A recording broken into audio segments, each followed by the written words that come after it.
o sangue que se tornou vida. Cristiane tinha apenas 12 anos quando os médicos disseram à sua mãe que ela não viveria além dos 15. A doença era rara, cruel e sem cura, hemoglobinúria paroxística noturna, uma condição em que os glóbulos vermelhos se destruíam sozinhos, deixando seu corpo fraco, amarelado e à mercê de crises que a jogavam na cama por dias. Cada exame era um golpe. Cada internação, um aviso de que o tempo estava se esgotando. Mãe, eu tenho medo, sussurrava Cristiane, segurrando o lençol do hospital enquanto as máquinas bipavam ao seu redor. Sua mãe, Dona Maria, uma mulher de mãos calejadas e fé simples, apertava os olhos para não chorar na frente da filha. Deus tem um jeito, minha filha. Ele não vai nos abandonar. Mas as contas médicas cresciam, os remédios não adiantavam, e a esperança se afinava como um fio de linha prestes a arrebentar. Foi numa tarde de sábado, enquanto Dona Maria voltava do trabalho exausta, que viu um grupo de pessoas saindo de um prédio simples sem luxo, com portas de madeira gastas pelo tempo. Homens de ternos sóbrios, mulheres com vestidos longos e lenços na cabeça, crianças de mãos dadas. Ouviu-os cantar sem instrumentos, apenas vozes unidas em um hino que falava de um Deus que ouve o clamor dos aflitos. Algo naqueles rostos serenos a atraiu. Desculpe, irmã, perguntou a uma senhora de cabelo branco preso em coque. O que é este lugar? É a Congregação Cristã no Brasil, minha filha. A casa de Deus. Respondeu a irmã, com um sorriso que parecia sair do coração. Se você precisa de ajuda, entre. Aqui, Jesus cura. Dona Maria não hesitou. No domingo seguinte, ela e Cristiane sentaram-se nos bancos de madeira, entre irmãos que não as conheciam, mas as receberam como família. O ancião, um homem de voz firme e olhares profundos, dirigiu a reunião com simplicidade. Não havia holofotes, nem palmas, nem shows. Só a palavra de Deus, lida com reverência, e orações que subiam como incenso.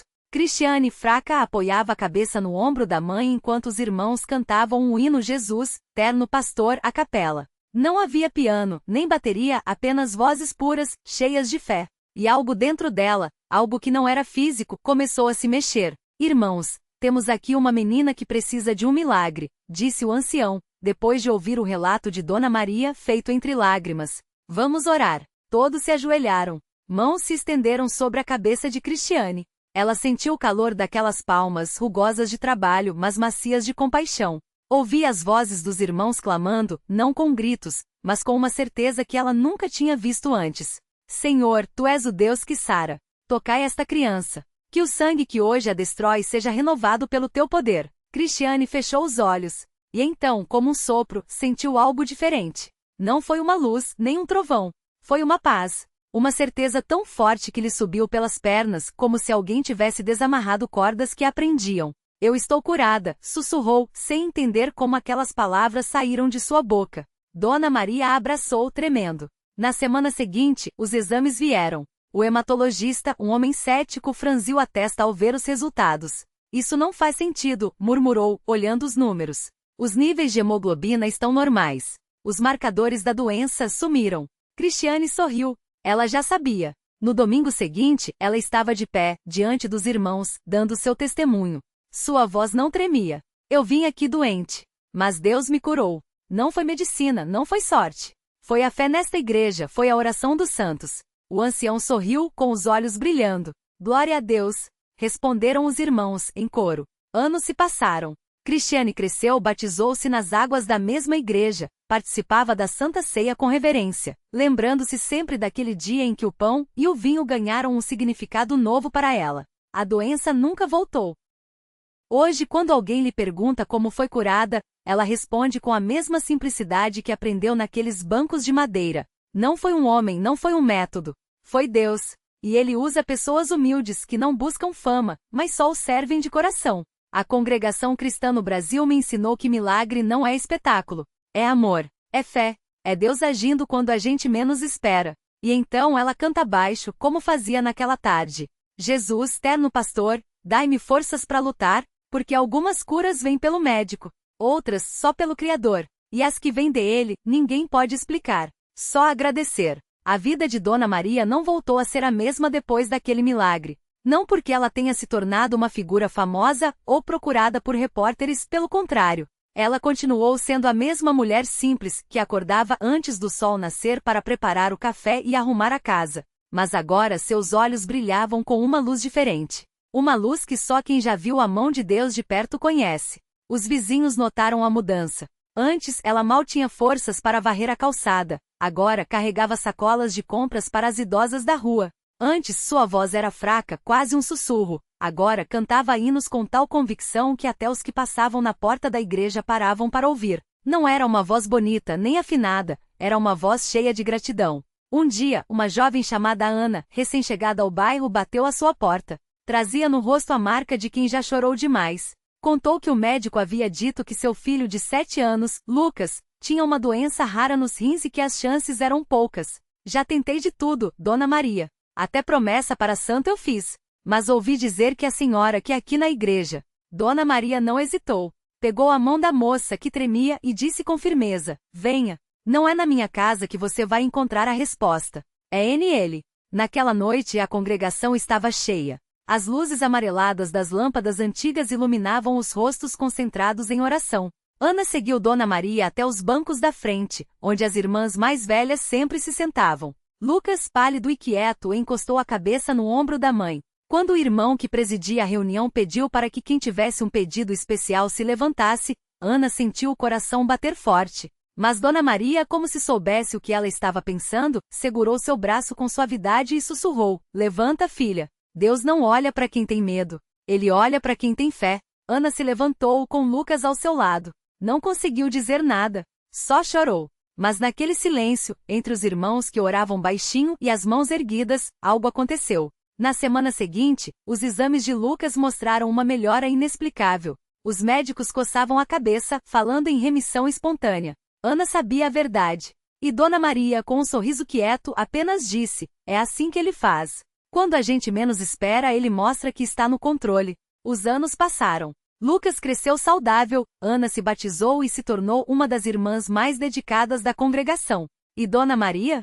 Continuou sendo a mesma serva humilde, agora com mais algumas rugas no rosto e mais algumas histórias para contar. Às vezes, quando as crianças da igreja perguntavam como ela havia sido curada, ela se sentava no banco de madeira, passava a mão no lenço bordado e começava. Era uma tarde como qualquer outra. E então, mais uma vez, o milagre ganhava vida nas palavras de quem o viveu. Porque na congregação cristã no Brasil, as histórias de fé não são contadas para impressionar. São contadas para lembrar que no meio das lutas, há um que nunca desiste da gente. E que quando ele age não é para a glória dos homens, é para que o mundo saiba que ele ainda faz o impossível.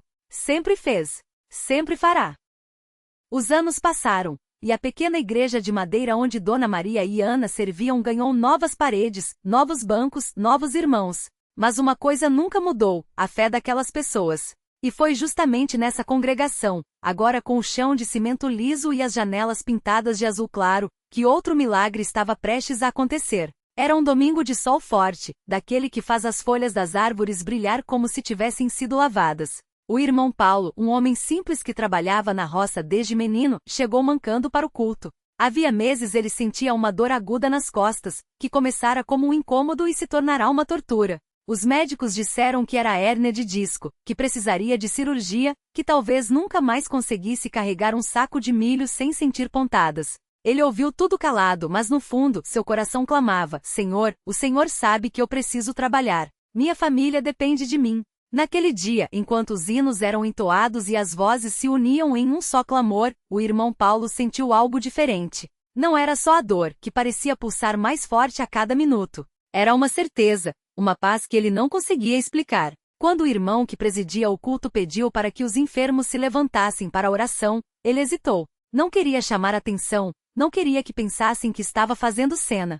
Mas Dona Maria, que estava sentada logo atrás, tocou seu ombro com suavidade e sussurrou: Filho, se Jesus chamou, é porque ele quer te abençoar. Levanta. E ele se levantou. Os irmãos se aproximaram, impuseram as mãos sobre ele e começaram a orar. Não foram palavras bonitas ou cheias de reviravoltas, foram súplicas simples, cheias de fé. Senhor, o irmão Paulo precisa de ti. Tu conheces a sua dor, tu conheces a sua necessidade. Toca nele, Pai. Algumas irmãs choravam baixinho, outras apenas fechavam os olhos, apertando as mãos em sinal de concordância. Ana, que agora era uma jovem moça, segurou a Bíblia com força contra o peito, como se cada palavra daquele livro fosse uma promessa viva. E então, no meio daquela oração, algo aconteceu. Primeiro foi um calor que começou nas mãos dos irmãos e parecia descer pelas costas do irmão Paulo como um rio manso. Depois um estalo, não uma dor, mas uma sensação de algo se encaixando no lugar. Ele segurou a respiração com medo de que fosse imaginação.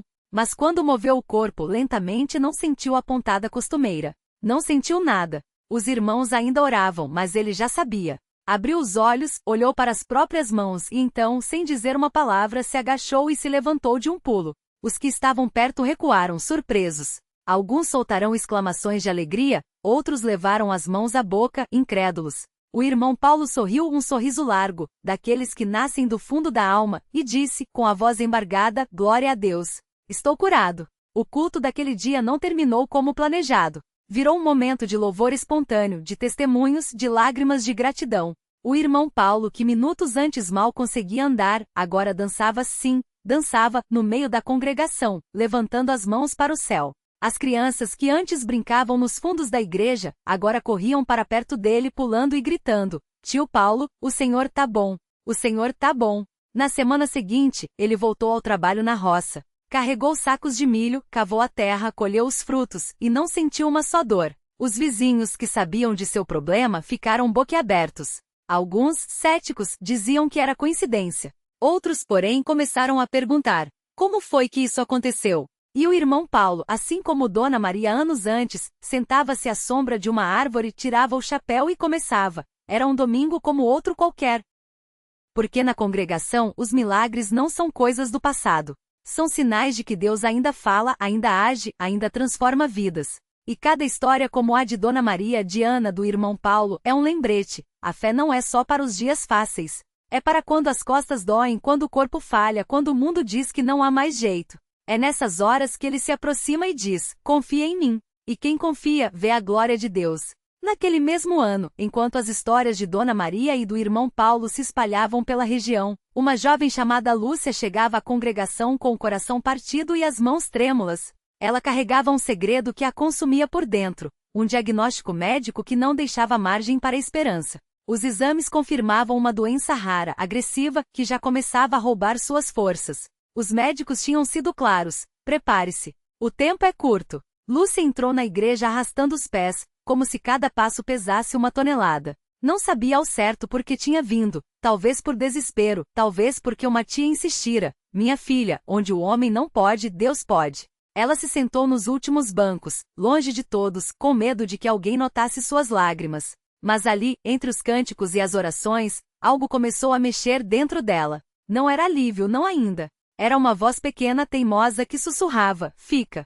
Só mais um pouco. O pastor, naquele dia, falava sobre o poder da fé que não desiste. Ele contou a história de um homem que mesmo quando tudo parecia perdido, se apegou à promessa de Deus como um afogado se apega a um pedaço de madeira. Lúcia fechou os olhos e sentiu as palavras como se fossem só para ela. Quando o apelo foi feito, ela não resistiu. Levantou-se, trêmula, e caminhou até a frente. Não sabia orar direito, não sabia nem por onde começar. Só conseguia balbuciar, Senhor, se o Senhor existe, me ajuda. As irmãs a rodearam, colocando as mãos sobre seus ombros, orando com uma convicção que Lúcia nunca tinha visto antes. Uma delas, Dona Rosa, uma senhora de cabelos brancos e olhos brilhantes, segurou seu rosto entre as mãos e disse com firmeza, filha, Deus não te trouxe até aqui para te abandonar. Você vai sair daqui diferente. Lúcia quis acreditar, mas o medo ainda apertava seu peito. Naquela noite, ela sonhou com uma luz dourada envolta em paz. No sonho, uma voz suave mas poderosa dizia, levanta-te.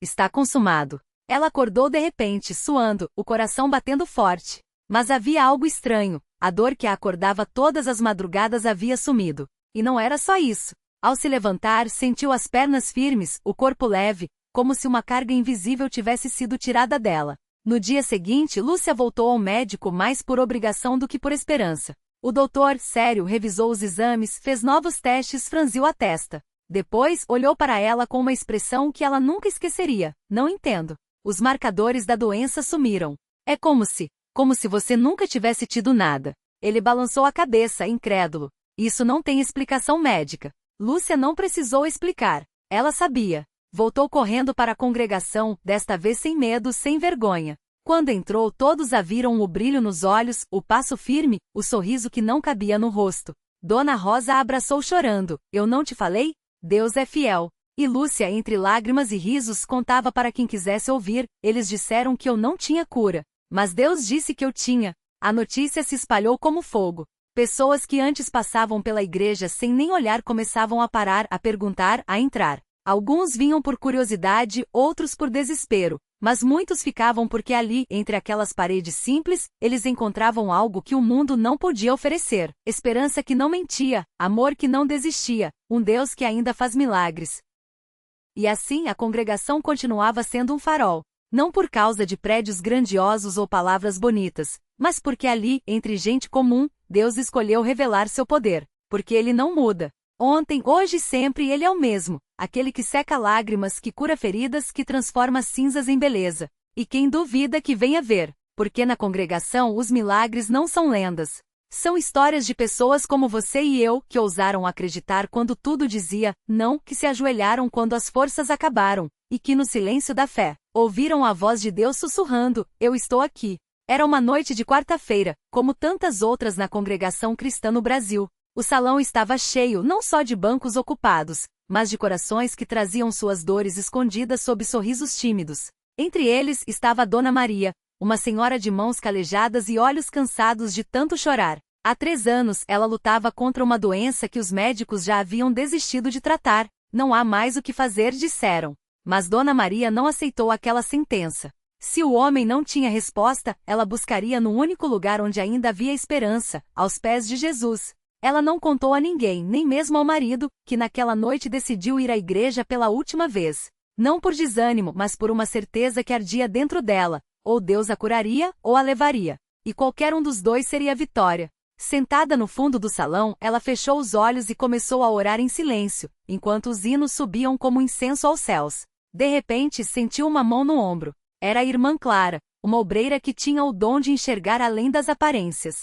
Irmã Maria, o Senhor me mandou te dizer uma coisa, sussurrou Clara com voz firme, mas cheia de ternura. Ele falou, minhas filhas não morrem, elas dormem. E hoje é o dia que eu vou te acordar. Dona Maria não teve tempo de responder. Uma onda de calor invadiu seu corpo, como se um fogo santo a envolvesse. Ela sentiu as dores sumirem, uma a uma, como se mãos invisíveis fossem retirando cada agulhada, cada queimação. Quando abriu os olhos, estava de pé, sem se lembrar de ter se levantado. O salão inteiro parou de cantar. Alguém gritou, glória a Deus, e então veio o choro, o abraço, as mãos erguidas. Os que sabiam de sua doença caíram de joelhos porque ali, mais uma vez, o impossível tinha se tornado real. Mas o milagre de Dona Maria foi só o começo daquela noite. Do outro lado do salão, o jovem Carlos, viciado em drogas há anos, sentia o corpo tremer. Ele havia entrado na igreja arrastado pela mãe, cheio de ódio e revolta. Deus não existe, murmurava entre dentes. Mas quando o pastor começou a pregar sobre o poder do sangue de Jesus,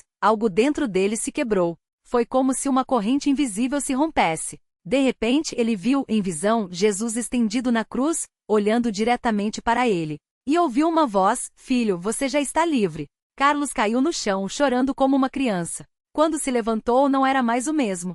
O desejo pelas drogas havia sumido. No lugar, uma paz que ele não conhecia. Sua mãe, que já havia perdido as esperanças, o abraçou tremendo, enquanto as irmãs ao redor louvavam a Deus. É um milagre, gritavam. E era, porque só Deus poderia tirar um homem das trevas e colocá-lo na luz em um instante. Enquanto isso, no fundo do salão, a jovem Ana, que há meses não conseguia engravidar, sentiu algo estranho no ventre. Uma pontada, mas diferente de dor. Era vida. Ela correu para o banheiro e quando voltou, seu rosto brilhava. Estou grávida, anunciou, e o salão explodiu em alegria. O médico havia dito que era impossível. Mas para Deus, não há impossível.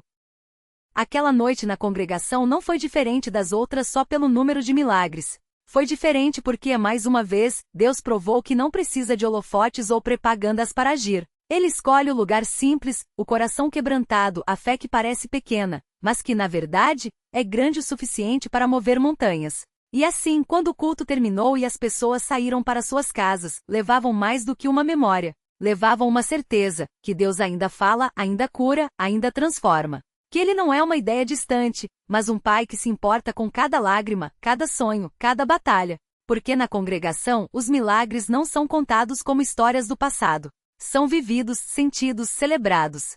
São o sinal de que quando o homem diz, acabou, Deus só está começando. E quem duvida que venha. Porque aqui entre pessoas comuns, o sobrenatural se torna real. E o impossível? Bem, o impossível é só uma palavra que Deus não conhece. E então, aconteceu. No fundo da igreja, uma mulher que há anos carregava o diagnóstico de uma doença sem cura sentiu algo estranho, um calor no peito, como se mãos invisíveis desatassem os nós de sua dor. Os exames da semana seguinte confirmariam. O tumor havia desaparecido. Não havia explicação médica. Só a marca de um Deus que escolhe o impossível para revelar seu poder. Ao lado dela, um homem que chegará arrastando o peso da depressão ergueu os olhos pela primeira vez em meses. Não foi um raio, nem uma voz trovejante. Foi uma paz que invadiu sua alma, como se alguém lhe sussurrasse: você não está sozinho. Naquela noite, ele voltou para casa e pela primeira vez, viu a luz do amanhecer sem medo. E o menino? Aquele que tímido, havia deixado seu pedido de oração no papel amassado no altar? Sua mãe o encontrou dias depois pulando no quintal, os pés que antes não o sustentavam agora firmes no chão. Mamãe, eu sonhei que Jesus me segurou, ele disse rindo. E ela soube, não era sonho. Porque os milagres não são só para os livros sagrados. Eles acontecem onde a fé encontra a fragilidade humana. Onde o desespero se ajoelha e descobre que no silêncio, Deus está tecendo respostas. Talvez você esteja lendo isso hoje pensando: mas e o meu milagre? Onde está? Saiba isto, Deus não se atrasa. Ele está trabalhando mesmo quando você não vê. Às vezes o milagre não é mudar as circunstâncias, mas transformar você dentro delas, dar-lhe força para suportar, coragem para recomeçar, olhos para enxergar as bênçãos que já estão aí, disfarçadas de coisas comuns. A lição? Nunca subestime o poder de uma fé pequena nas mãos de um Deus grande. O impossível não é um muro, é um convite. Confie em mim, e você verá. E se hoje tudo parece escuro, lembre-se da congregação, daqueles que saíram de lá carregando não só cura, mas certeza. Porque quando Deus começa, Ele não para. E o que Ele prometeu, Ele cumprirá. O milagre já está a caminho. Talvez ele comece quando você parar de duvidar e simplesmente crer.